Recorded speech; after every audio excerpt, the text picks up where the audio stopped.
about everyone, and it's been so fantastic to see in the breaks when we've been, you know, dashing over, particularly to today's little scrambles at food. Though your afternoon tea was great. I'm very regretful that I missed that lovely bocconcini and whatever else.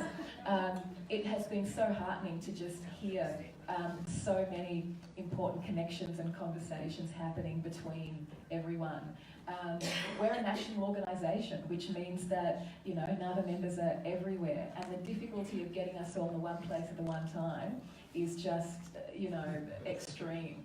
And so I want to thank again those who've come from far away, the state governments of every state for contributing in the form of travel subsidies. I just don't know how so many artists could have got here if it wasn't for those. Thanks again to the Copyright Agency, who have been the major funder of this. There's no way we could have done this without them. Of course, the NGA yesterday for hosting us, and Parliament House. And a couple of private donors. There were also a couple of private donors who made it possible for artists to get here who would not otherwise have, which is just amazing. The billets, thank you. Who billeted an artist, or who stayed in a billeted place? Thank you, and thank you, and thank you. That is just, like I said at the beginning, hospitality, if it hadn't been so contradicted by today's approach.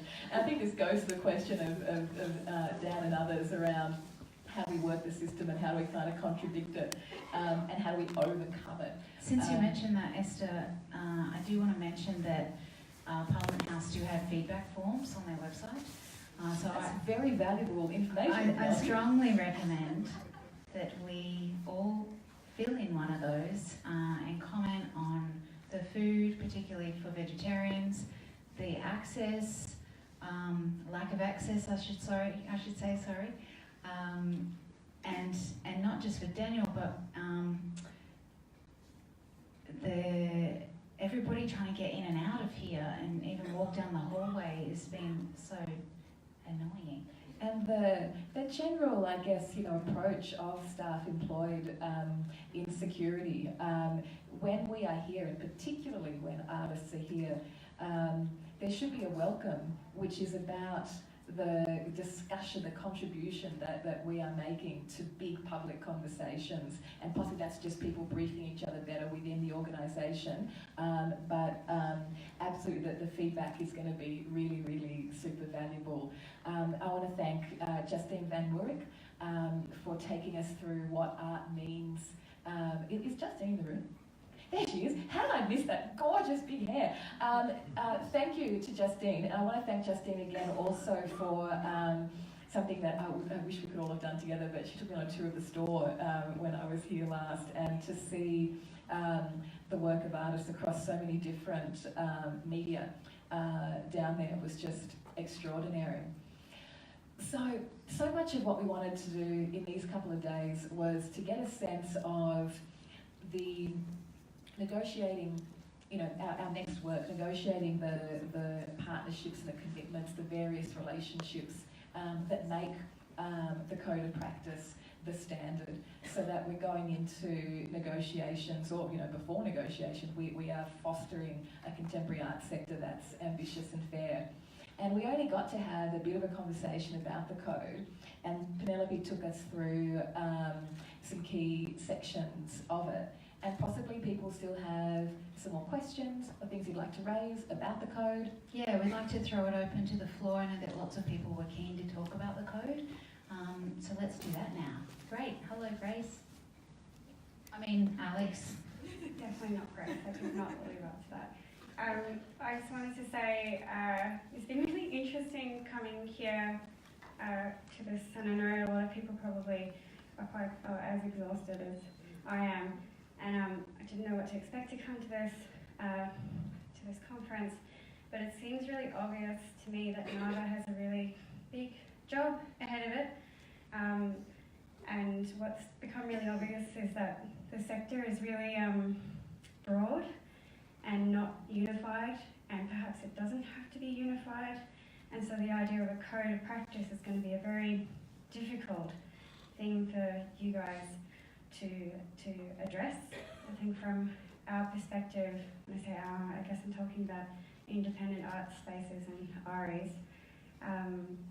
I guess we are kind of seeing you guys as a bit of a union, which is perhaps unusual in the art sector and will be unusual for other organisations in the art sector. Anyway, I guess we'll continue the discussion. Yes, thank you. Yeah, look, of course we're a union, but on the thing about how difficult it's going to be, yeah, and I was grateful that Penelope gave that outline yesterday about the years of work that went into developing it in the first place, and then every few years, but not frequently enough, the revision of it. And well, not really. It was just sort of edited and tweaked a little bit, and in a bit of a clumsy way.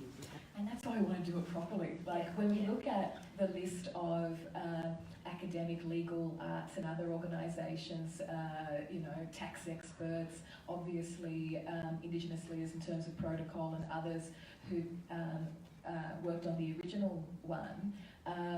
It is a really big job. And what you say about unity, I think is really worth having a good long think about, and we certainly will be, because it's there's like, do we need to be politically or ideologically unified in order to come up with standards that are ambitious and fair? And there's got to be some agreement, because they have to work well. Like there's the standards that are the standards of best practice that are best going to be able to support the way that artists work, have also got to be the standards that are best informed by museums and galleries, by the institutions who've been doing this for a very long time, and who also want the best for artists. And so we're not approaching this in this kind of, what's the word? There's a difference between like a consensus on absolutely everything, and then the real specifics around the chapters, as Penelope outlined, about what is best practice around competitions, around commissioning the works of art in public space. And so we get those down, we look at how there is going to be agreement or otherwise on that. And then we do something that any good code of practice or policy document should have. We put a review date on it. We actually say that, yeah, we're going to look at this again in X number of years' time. I think that's one thing that we haven't had the chance to do previously. Yeah.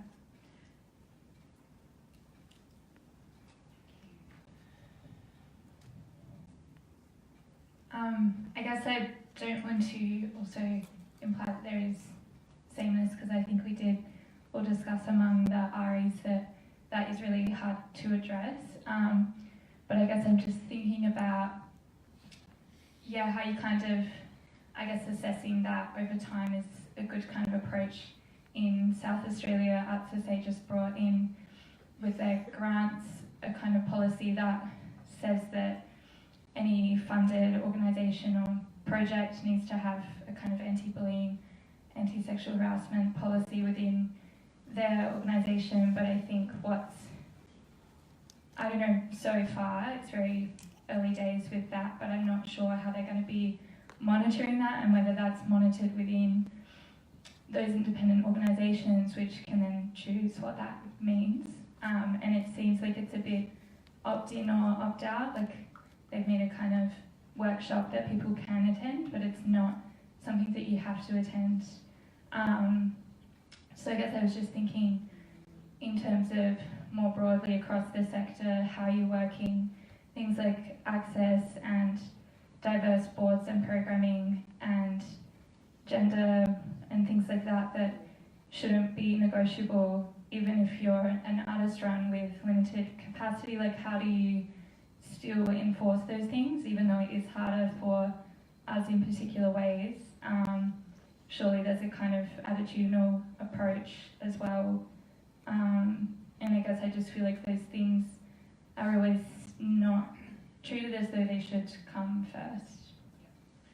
Thank you so much for that. While I'm answering that one, there's a question right up the back. Sorry, Holly. So we might need to not answer all the questions because we're going to run out of time, and it'd be really great. I mean, maybe it's a little bit of us receiving lots of questions, Yeah. and then maybe we'll come back to people at another time. All right, Yeah. that sounds good, yeah, because we will run out of time. But I will say in response to that, in the disability action planning framework, and in which draws on the social model of disability, there are 4 barrier areas that policy needs to address. And one of those is attitudinal, the other one is physical, the other one is social, the 4th one I've just forgotten. I think it is about the costs of access. And that has always stayed in my mind from that kind of policy planning, because a code of practice says, I can't remember if we talked about this yesterday, it was just a conversation that we've all been having, but it's not a set and forget thing. And that when we talked yesterday about how it used to be the case, or it has sometimes been the case, that the fees and payment schedule has been sitting there alongside funding applications and it just kind of hasn't. That is contingent upon, but shouldn't be, but is contingent upon the good relationships that NAVA maintains with government bodies across Australia. Now, it shouldn't have to be that Penelope and I have these, lovely meetings once a year and go, hey, do you want to still be ethical? And I'll go, yeah, I'll do that. Oh, fantastic, glad I dropped in. One of the things we've been talking about when you say a policy that's a condition of funding, wouldn't it be amazing if it was a condition of funding that all relevant institutions had to have a policy on the payment of artists? Yeah. Now, that's a policy. That's not saying you must pay artists, and it's not saying you must pay artists the NAVA rate, but it is saying, what's your policy on how you engage with artists, what you offer in return, what's the professional development, the networking, the resources that you have access to, so that it can be a policy for even organisations that don't have any money. Which was going to be one of the scaffold steps in our RE thing yesterday. What happens when suddenly you have got money and you can afford to pay yourselves? Are you going to? Are you not? Are you going to support artists who come in? How does that happen? So all that complexity. Yeah, absolutely. Do we have, any of you got mics? Yes, Claudia? I've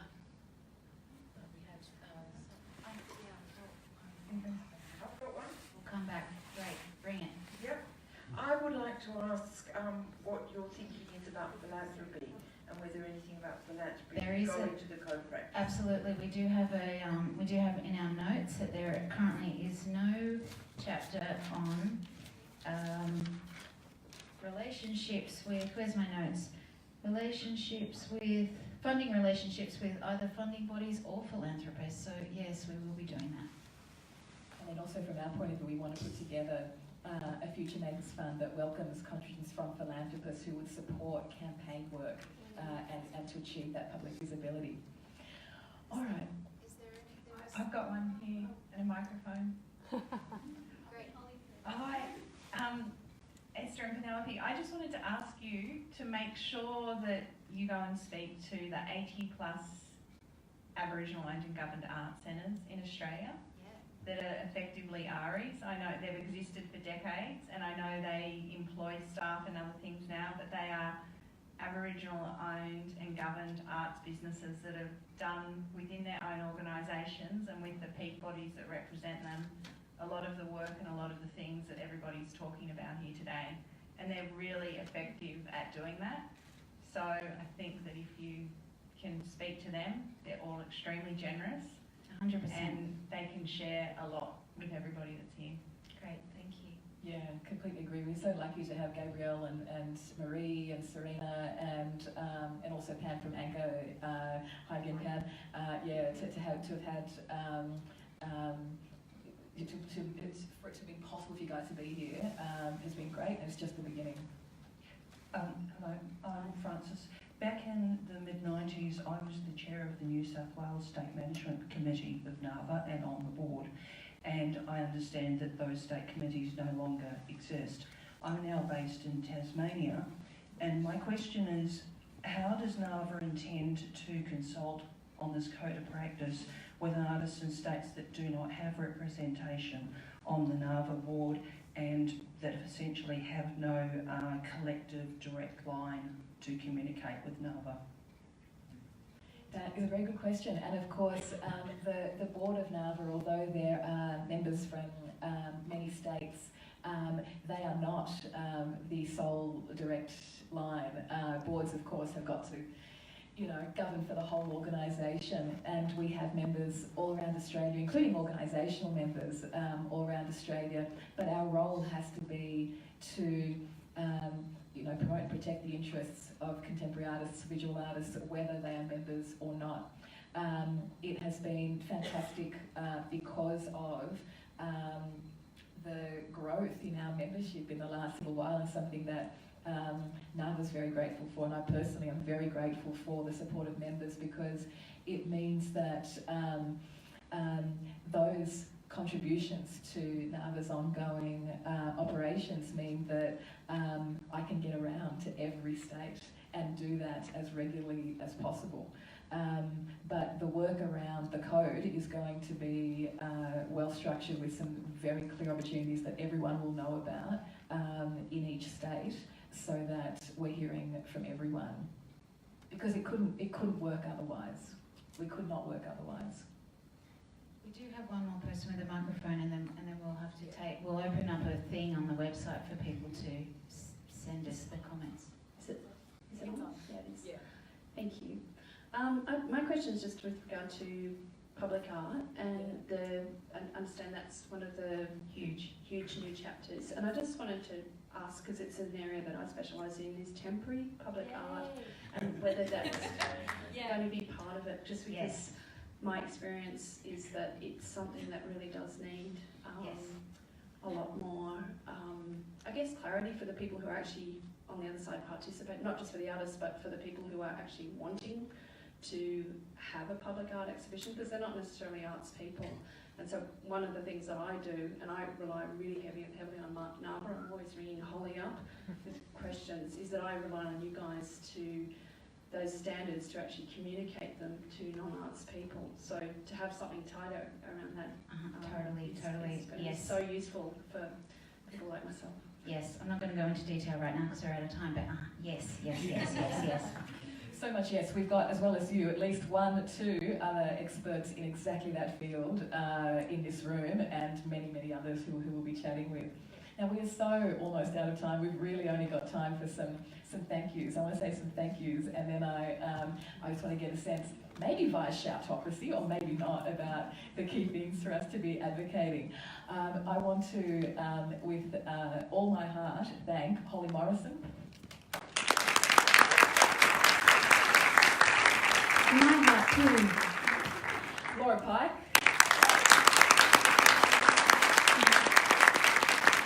Claudia Rusin. Where is Celia Bradshaw?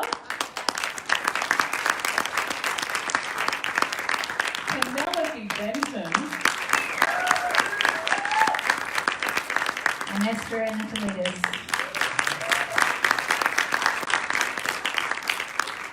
I am so deeply impressed with the people that I work with. I go to work every day and am so honoured to work with such ethical people, people of rigour and smarts, people who, like all of you, not only put the arts and creative practice first, but wear their politics in ways that I deeply admire. We often say, we talk about the NAVA office being like a cross between arts organisation, a newsroom and a campaign headquarters. But we also talk about queering the space in which we work, and thinking about identity and what we identify with, and what we are complicit in, or what we implicitly are asked to identify with when we engage with certain organisations. We've touched on this a little bit today, but this, for all the personal and political reasons, is exceptionally important to us at NAVA, and that's why I'm so proud to work with such outstanding people. So thank you all very, very much. And thank you.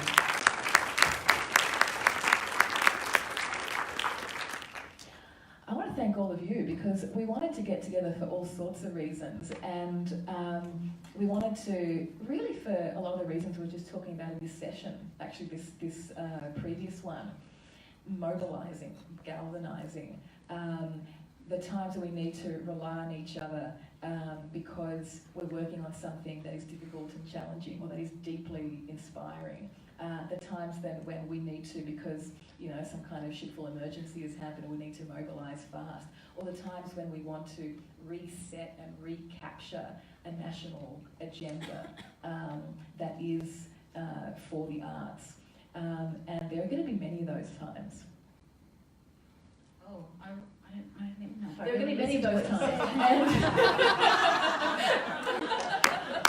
I have to say, and I know I'm not alone as the only vegetarian or vegan in the room, that having such terrible food has always also added to the exhausting nature of sitting in a dark room all day without any air. So, I'm sure that I'm not the only one. Okay, like zoning in and out.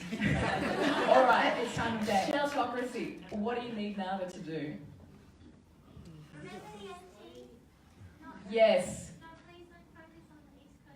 Thank you for saying that. I'm going to have a lovely, friendly conversation with the NT government really, really soon because we go on the phone and strong-armed every state government in Australia to offer travel subsidies. Unfortunately, Arts NT were not able to, and so we worked with private donors and others to make sure that we could find some money to support artists from NT, which was... Did you get money from Arts NT? Oh, crap.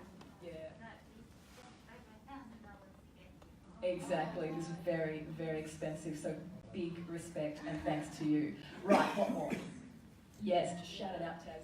Just please keep your strong, loud advocacy for artists, and we'll keep behind you and in front and beside you, but just keep it going, keep the momentum going, because we need it. Thank you. Yeah, we need another. Thank you. And we need you. We need you. We need you. This is a team sport. Shout us out. Shout it out. I want to make sure that there's authentic commitment to supporting First Nations artists in the art code. Yes. Yeah, 100%. So that was making sure there is authentic commitment to supporting First Nations artists in the code. Not only that, but through the passionate commitment of our 2 First Nations board members, we are looking at much bigger, longer-term things around. There's a lot of conversations in the visual arts about how there aren't national bodies for First Nations visual artists. So we want to see what we can possibly do to, support, push that conversation. There are so many, and there are more conversations and more that we're going to learn by talking to art centres and talking to others as well. But that is absolutely deeply important to us and is a commitment, of course. How many members are we? We have a network of 20,000, well actually just over 20,000, and just over 4,000 of those are paying financial members, which is double what it was when I started at NAVA 3.5 years ago. NAVA has more members now than at any other time in its history. So thank you. Thank you. That's massive. Thank you. In fact, that's probably a lovely place to wrap up.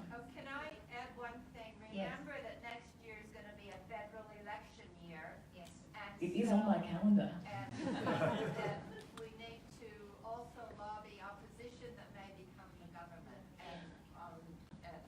Absolutely, and thank you for mentioning that. Not just government members, but opposition, Yeah. Greens, independents. I want to show you, I don't know how much people can see my phone from all the way down Probably there. not really. Probably not. This is tomorrow's schedule. Back-to-back meetings with MPs from all major parties. And it's in our strategic plan that we will spend a minimum of 2 separate weeks per year in Canberra doing just that. Because it's a long game. And And so it's about, you know, that cultural change, but it's also about the auspicious event of next year. We actually had on our whiteboard just recently, because obviously if the by-elections played out slightly differently, we would have been having some very different conversations. And we had a big question on our whiteboard: what if the federal election was called during Future Forward? And how would we just shift the whole program and have a very different kind of conversation? Yes. Let's- Oh yeah, we're wrapping up? I've got Yes. one. Okay, quick. Can we get the code, think about the way it's designed, not just in Yeah. a useful way, but Oh, a really wouldn't that be interesting good? way? Yes. And that conversation to be with artists and designers from the Great. beginning. Yes. Can we have the code well designed and in a more useful The format? buttons are already great. That was a good change. Yeah. but- But even we've had lots of I've had lots of conversations with the Artists in the Black program over the last couple of years about also pulling out some one pages of the types of things that people need quickly, that might not, that also could be in infographics that might not, you know, a whole pages of words. It's just like, it's so intense, even when you are educated in English, but if you aren't, then it's impossible to navigate. Impossible. Totally. We had a last point that was like a yes. I think it's like it's really useful getting everyone together. This one obviously was like a whole run or hot run or whatever, but it'd be useful to think about how NAVA can facilitate bringing these groups together, maybe more strategically. I don't know if that's useful or not, but for us it's been useful. For those who can't afford to get themselves around, but maybe to do it annually. Great. And what would be probably helpful for that is to get some testimonials from people as to how this and why this was so important for us to be able to get funding for it, so that it doesn't cost you $1,000 to get here. And also, can we influence the agenda of what we talk about here? Yes. Yes. Can I just say the relationship of creative industries to the arts and how NAVA sits within that? Certainly in the Victoria context, it's a really big issue because Arts Victoria has disappeared and now it's Creative Victoria. What does that mean for NAVA and for us? So I think it's a really urgent issue. Our context has changed and we are operating in, so I'll put that back to you.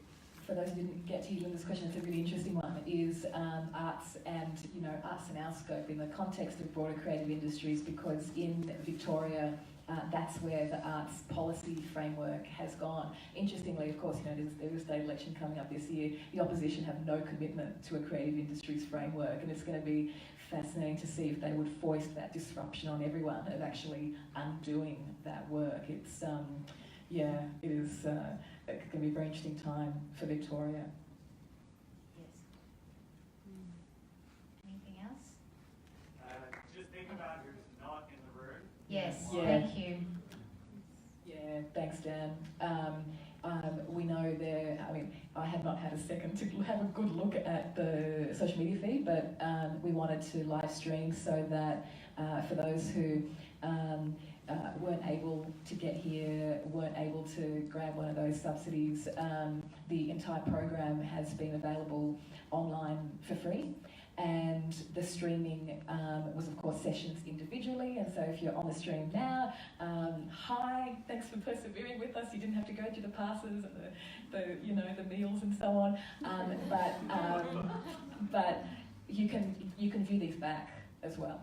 I also want to make a comment on the live streaming was not, this has not been delivered in the way that we intended. If we'd had funding, we would have been able to play with some way more interactive ways for people to participate who aren't in the room. And we will definitely be trying to do that again next time. Because there's just so much technology we can use. It's a big country.